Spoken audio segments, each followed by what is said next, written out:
Look, if you want to be immune to the chaos of others, the first thing you must realize is this. You are not at the mercy of anyone else's behavior. Not truly. What you're at the mercy of is your own internal narrative about that behavior. The story you tell yourself, that's where the fire starts. So what do? You stop playing the victim in your own mind. You grab hold of your reactions and own them like a weapon, because that's what they are, a blade that cuts both ways. Uncontrolled, it harms you more than it helps. Controlled, it's a tool of precise strength. Now, some people will provoke you, yes, not because they're malicious, sometimes because they're lost, broken, or just unaware. If your peace depends on them being perfect, you're finished before you start. You'll be a puppet strung up by every careless word and sideways glance. So you build discipline. You train yourself to pause before the reaction. You create a gap between stimulus and response, and that gap is where your freedom lives. That's where mastery happens. But it takes effort. You must know your triggers, map them out, expose them to the light. And then ask, why does this bother me? Not once, but constantly. Like a surgeon searching for a tumor of the ego, because that's what's usually behind it, ego. The fragile need to be seen a certain way, to be respected, to win. But what if you didn't need to win every petty battle? What if your dignity wasn't up for negotiation? What if your values were so solid that insults bounced off like rain on stone? People will fail you. They will be lazy, rude, selfish, weak. You can rage against that, or you can expect it and transcend it. When you do, you'll realize that peace isn't passive. It's not weakness. It's a skill, a shield forged through inner warfare. And once you master that, once you stop being bothered by every storm, you become the storm. So ask yourself, do you want to be free? Then stop letting other people's chaos dictate your peace. Let me know if you'd like this speech rewritten as a short video script or delivered in a more emotional tone. Sure. Here is an expanded version of the first keynote. Understand the nature of emotional triggers, written in a deep, educational tone with intensity and clarity as you requested, and without any headings. The first and most crucial step in gaining mastery over your anger is to fully understand what causes it. Not what appears to cause it, but the real source. Most people think that their emotions are direct reactions to external events. Someone says something rude, you feel insulted. Someone cuts you off in traffic, you feel rage. Someone disrespects you and the fire rises. But this entire chain of reactivity is based on a fundamental illusion, that the behavior of others is the true cause of your emotional state. It isn't. What actually causes your anger is your interpretation of those behaviors.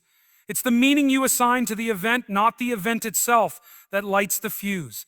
This is a radical and uncomfortable truth, because it forces you to stop blaming the world for your inner instability. If someone insults you and you erupt with anger, it's tempting to believe they made you angry. But think about that. If someone else has the power to make you angry, what does that say about you?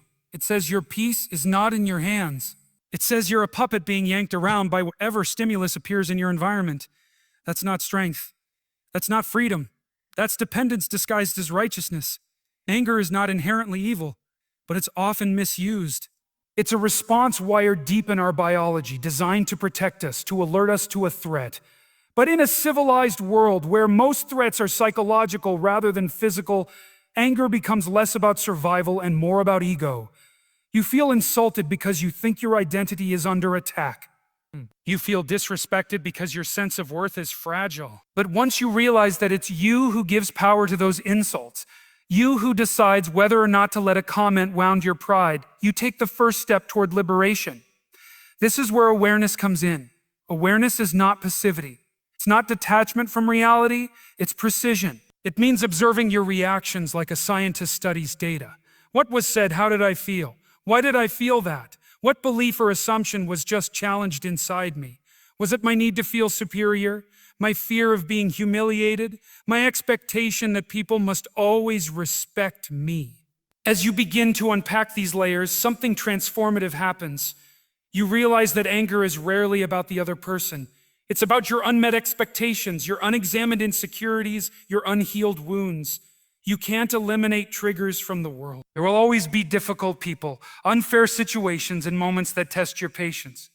But what you can do is dissolve the emotional landmines inside yourself. And you do that by confronting the stories you tell yourself. The story that people must treat me this way.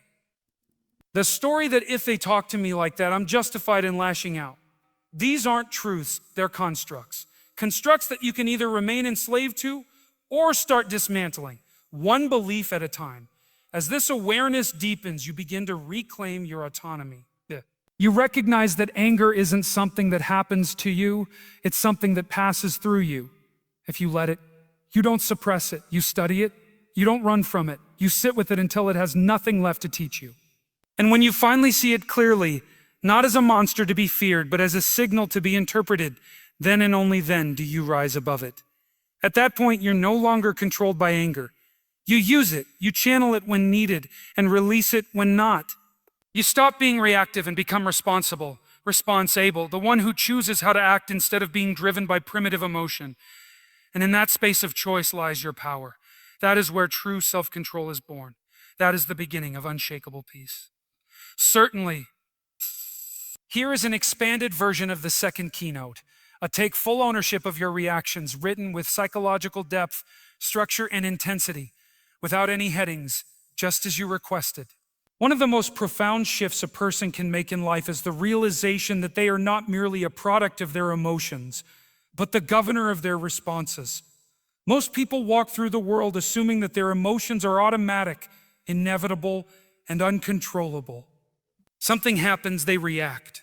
Someone disrespects them, they get angry. Someone disappoints them, they feel betrayed. This seems normal, even reasonable, but it's not freedom. It's a state of psychological enslavement, where your mood, your peace, your power are all held hostage by the behaviors of others. If you want to be unshakable, if you want to live with real clarity and strength, then you must take full and complete ownership of your emotional reactions. Now understand this.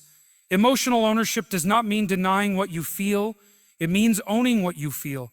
You stop saying, "He made me mad," or "as she ruined my day." Those statements are admissions of powerlessness.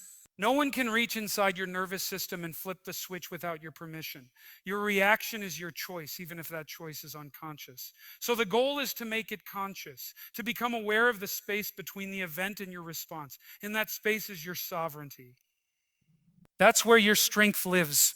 The reason most people never master this is because blame is easier, blame is seductive. If someone else is at fault for how you feel, then you don't have to change. You don't have to grow. You don't have to confront the painful truth that maybe your reactions are habitual, immature, or rooted in old wounds you haven't dealt with. But growth demands that you confront exactly that. Growth demands brutal honesty with yourself. When you react with anger, defensiveness, or bitterness, ask, what part of me felt threatened? What part of me needs validation? What am I still trying to protect? If you're willing to do that work, consistently, you'll start to develop the mental muscle called responsibility, not in the sense of guilt, but in the sense of power. Owning your reactions doesn't mean being passive. It doesn't mean letting people walk all over you. It means choosing your response with intelligence and discipline.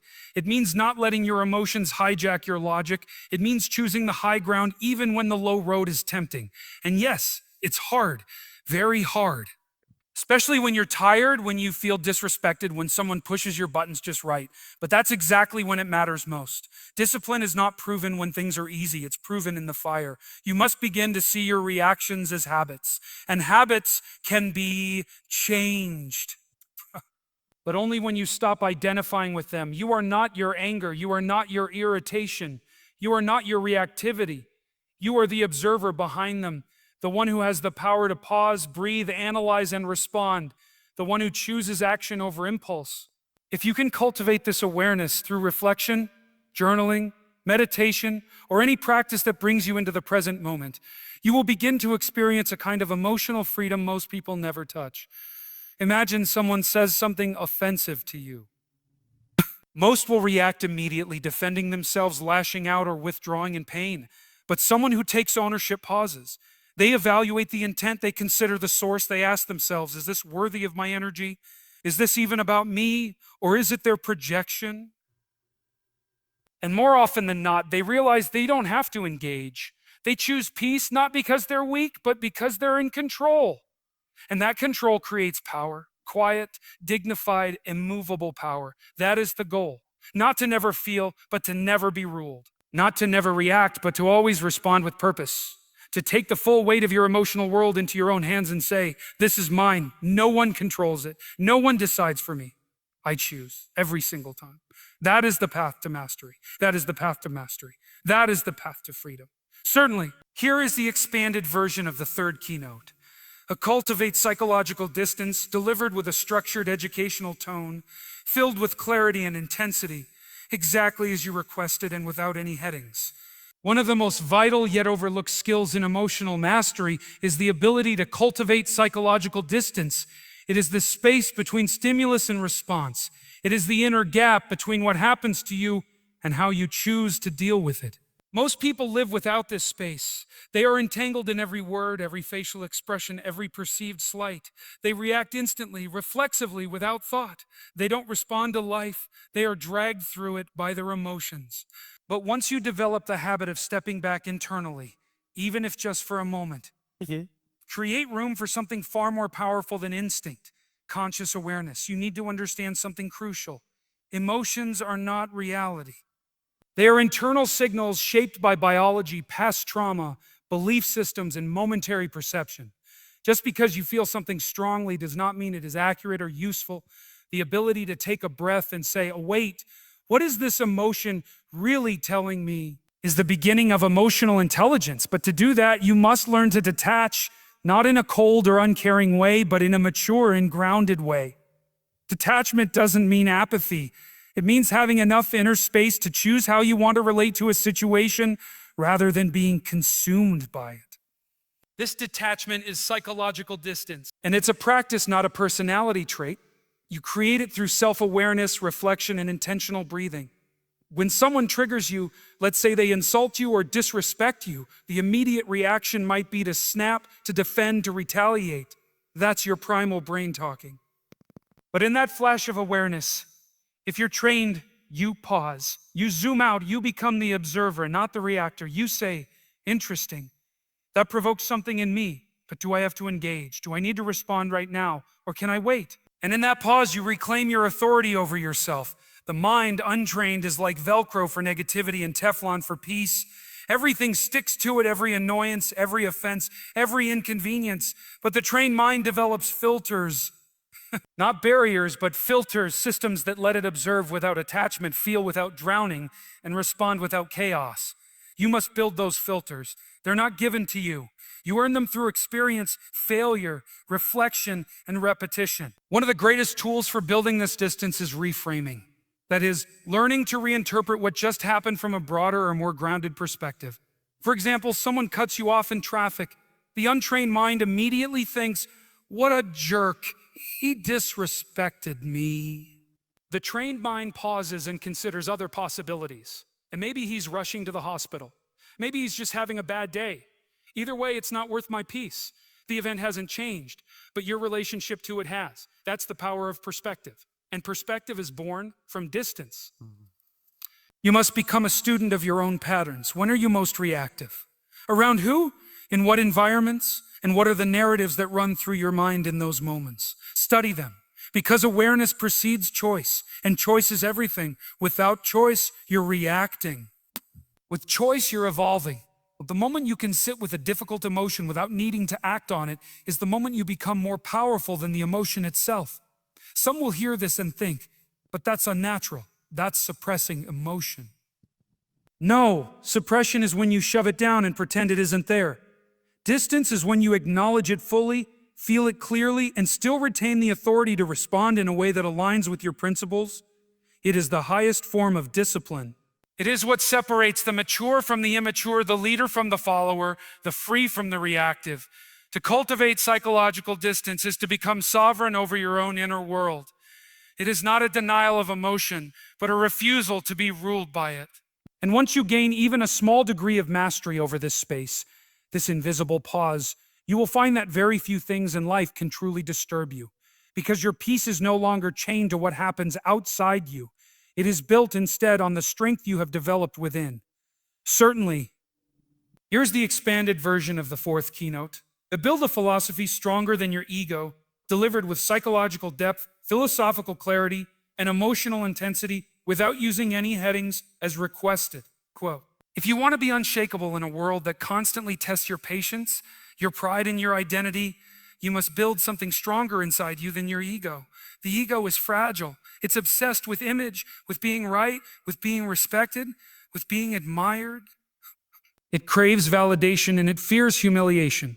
And as long as your sense of self is built on ego, on how others perceive you, on your ability to dominate a conversation, win an argument, or prove your worth, then you will be endlessly vulnerable. Every insult will sting. Every slight will feel like a wound. Every disagreement will feel like a threat. But if you build a personal philosophy that's rooted in truth, integrity, and meaning, something that transcends your ego, you become nearly impossible to shake. Most people have no philosophy. They have opinions, they have moods, they have reactions, but they've never sat down and defined what they stand for. They haven't asked, what are my values? What kind of person do I want to be when I'm challenged? What matters more to me? Being right or being wise? So, what do I protect, my pride or my peace? Without clear answers to these questions, you will always default to ego. You'll react from pride. You'll defend yourself automatically. You'll lash out when you feel small. Because in the absence of philosophy, ego fills the space, but philosophy is different. Philosophy is structure. It's a guiding system that anchors you when emotions rise. When your beliefs are rooted in something deeper than your temporary feelings, you stop being a prisoner of your impulses. For example, if your philosophy says, I value truth over popularity, then you're less likely to crumble when someone disagrees with you. If your philosophy is, I don't let fools determine my emotional state, then someone mocking you becomes irrelevant.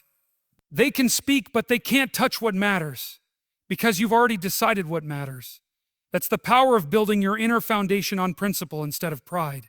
This isn't about suppressing emotion. It's about elevating purpose. It's about choosing your battles not out of fear, but out of clarity. The ego wants to win every argument. The ego wants revenge for every perceived disrespect. The ego wants control. But philosophy doesn't care about surface victories. Philosophy aims for depth. It asks you to look at the bigger picture, to sacrifice petty gratification for long-term strength. It's the difference between slapping back out of spite and walking away with dignity intact. One feels good for 5 seconds. The other builds character for a lifetime. You must train yourself to operate from this place, not once, but daily. Not in theory, but in the heat of real conflict. When someone insults you, pause and ask, what does my philosophy say I should do here? Not my anger, not my pride, my philosophy. The part of me that is calm, grounded, and aiming at something higher than emotional survival. The more you consult that voice, the louder it becomes. Eventually, it speaks first. And when it speaks first, ego has no room to react. The greatest strength you can develop isn't the ability to overpower others. It's the ability to be unaffected by them. Not because you're numb, but because you're rooted in something deeper. If your philosophy is strong, it gives you posture. It gives you presence. It gives you peace, not because the world gets easier, but because you stop being so easily shaken. You're not fighting for validation.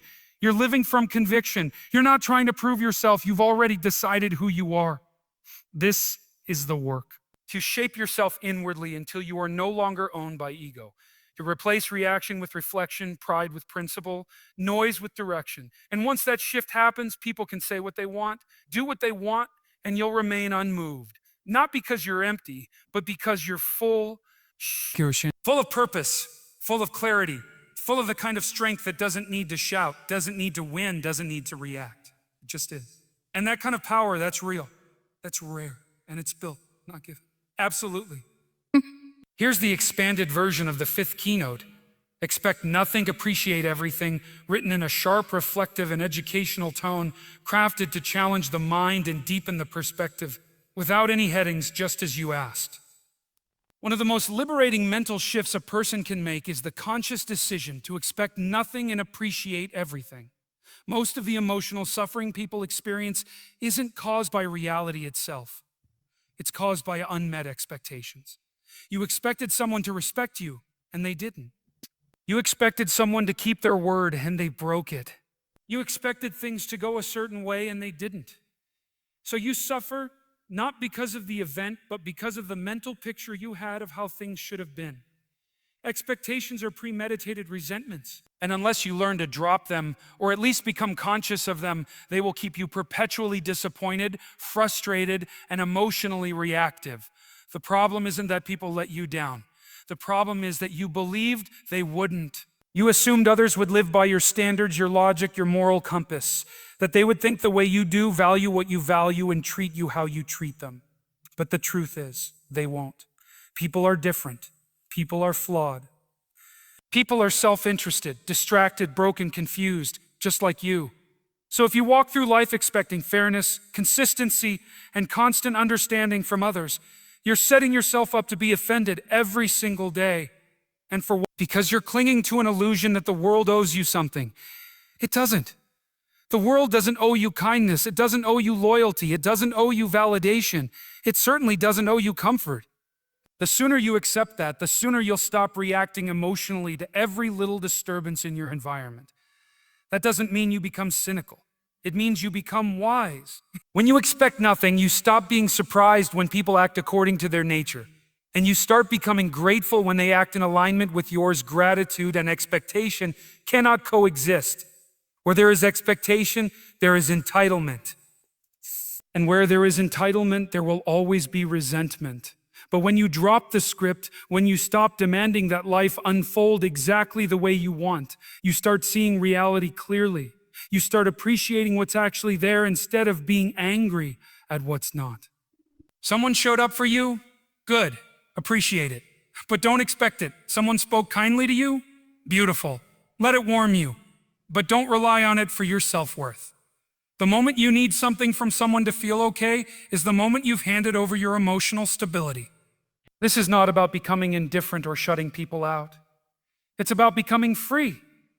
Free from dependency. Free from the exhausting roller coaster of being constantly disturbed by what others do or don't do. You stop living in reaction to their choices and start living in alignment with your own values. That's how you regain control, not over others, but over yourself. Training yourself to expect nothing is not of course. Here's the expanded version of the 6th keynote.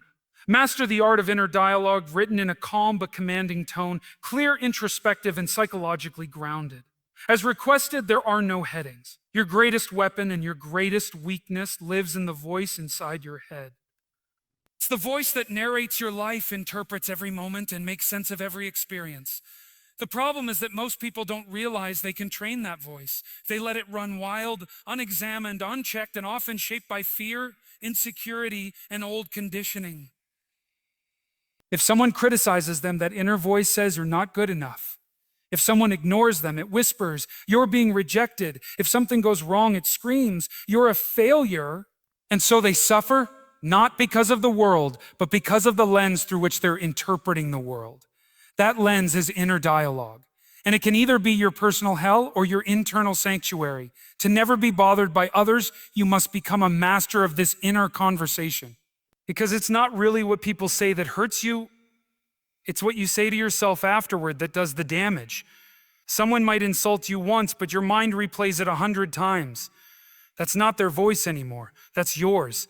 And that's where the real fight is, not outside, but within.